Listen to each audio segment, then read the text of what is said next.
T'es ni chaud ni froid. Un coup elle est chaud, un coup elle est froid. Toi tu vas peut-être être neutre. Alors, on va venir analyser le sous-ton de ta peau. Donc si c'est plutôt sous-ton chaud ou des sous-tons froids qui dominent sur toi. Si c'est plutôt les couleurs vives ou les couleurs pastel un peu poudrées qui te mettront en valeur. Et si tu portes mieux les couleurs claires, les couleurs médium ou plutôt les couleurs sombres. T'es prête? Allez. Toi déjà t'as un pronostic ou pas? Je me vois plus froide que... Tu te vois plutôt avec un sous-ton froid qu'un sous-ton chaud. On va regarder un petit peu au niveau des signes de fatigue sous les yeux, l'uniformité du teint. Est-ce que là, ça va avoir plutôt tendance à te faire ressortir des rougeurs ou à te faire un teint plutôt uni? Est-ce que ça t'illumine ou est-ce qu'au contraire, ça te jaunit ou ça te grise? Là, on dirait qu'on a allumé une lumière en face de toi et là, d'un coup, poum, ça t'assombrit un petit peu et ça fait ressortir quelques rougeurs sur tes joues. Essaye de faire abstraction de la couleur du tissu. Regarde juste ce qui se passe sur ton visage.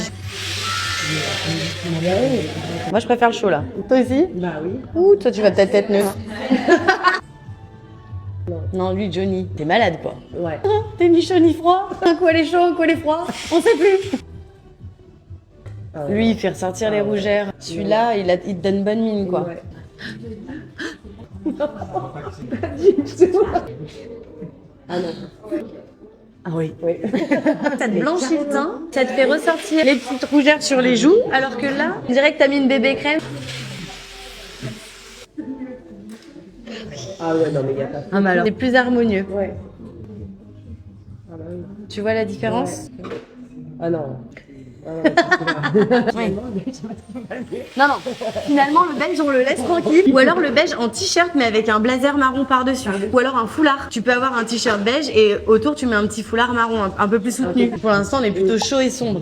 Tu sais ce que ça signifie, ça, pour la fin, pour tes cheveux? Non, non, je veux pas savoir.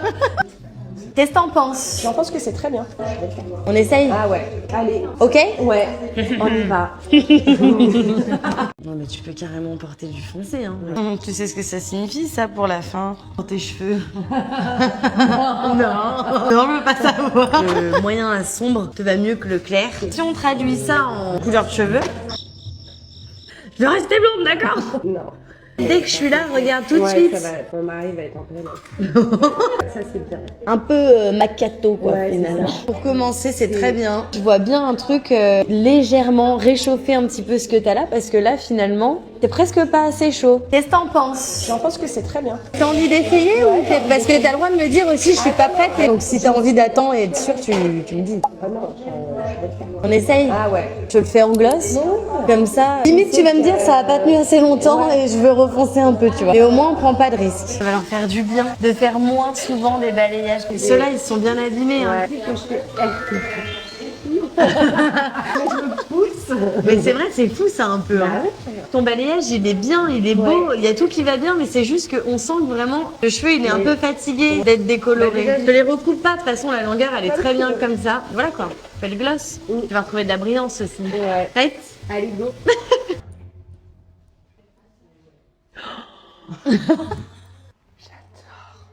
Ah bah ça va. Et ça te va trop bien. Ah mais j'adore. Ça fait très femme fatale. Ah ouais.